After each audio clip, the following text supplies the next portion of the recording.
मत्ती रचित सुसमाचार अध्याय 1। इब्राहिम की संतान, दाऊद की संतान, यीशु मसीह की वंशावली। इब्राहिम से इसहाक उत्पन्न हुआ, इसहाक से याकूब उत्पन्न हुआ और याकूब से यहूदा और उसके भाई उत्पन्न हुए। यहूदा से फिरिस और यहूदा और तामार से जोरह उत्पन्न हुए और फिरिस से हिश्रोन उत्पन्न हुआ और हिश्रोन से एराम उत्पन्न हुआ और एराम से अम्मीनदाब उत्पन्न हुआ और अम्मीनदाब से नहशोन और नहशोन से सलमोन उत्पन्न हुआ और सलमोन और राहब से बोअज उत्पन्न हुआ और बोअज और रूत से ओबेद उत्पन्न हुआ और ओबेद से यिशै उत्पन्न हुआ और यिशै से दाऊद राजा उत्पन्न हुआ। और दाऊद से सुलेमान उस स्त्री से उत्पन्न हुआ जो पहले उरिय्याह की पत्नी थी। और सुलेमान से रहबाम उत्पन्न हुआ और रहबाम से अबिय्याह उत्पन्न हुआ और अबिय्याह से आसा उत्पन्न हुआ और आसा से यहोशाफात उत्पन्न हुआ और यहोशाफात से योराम उत्पन्न हुआ और योराम से उज्जियाह उत्पन्न हुआ और उज्जियाह से योताम उत्पन्न हुआ और योताम से आहाज उत्पन्न हुआ और आहाज से हिजकिय्याह उत्पन्न हुआ और हिजकिय्याह से मनश्शे उत्पन्न हुआ और मनश्शे से आमोन उत्पन्न हुआ और आमोन से योशिय्याह उत्पन्न हुआ। और बंदी होकर बाबुल जाने के समय में योशिय्याह से यकुन्याह और उसके भाई उत्पन्न हुए।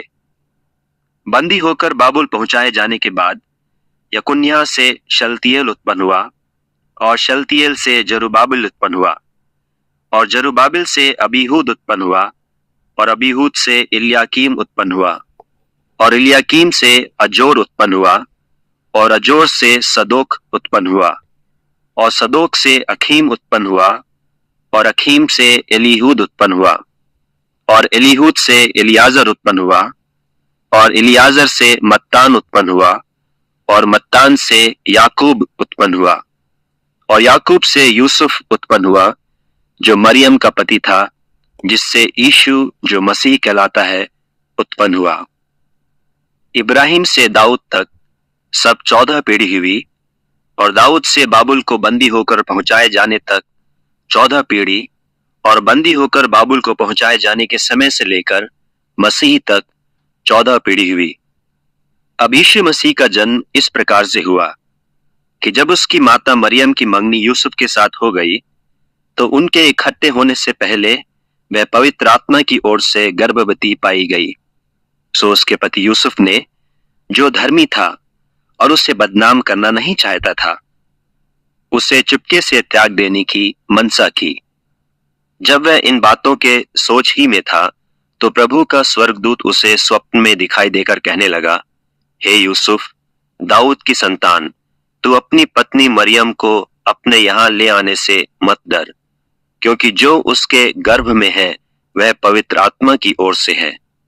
वह पुत्र जनेगी और तू उसका नाम यीशु रखना, क्योंकि वह अपने लोगों का उनके पापों से उद्धार करेगा। यह सब कुछ इसलिए हुआ कि जो वचन प्रभु ने भविष्यद्वक्ता के द्वारा कहा था वह पूरा हो, कि देखो, एक कुंवारी गर्भवती होगी और एक पुत्र जनेगी और उसका नाम इम्मानुएल रखा जाएगा, जिसका अर्थ यह है, परमेश्वर हमारे साथ। सो यूसुफ नींद से जागकर प्रभु के दूत की आज्ञा के अनुसार अपनी पत्नी को अपने यहाँ ले आया और जब तक वह पुत्र न जनी तब तक वह उसके पास न गया और उसने उसका नाम यीशु रखा।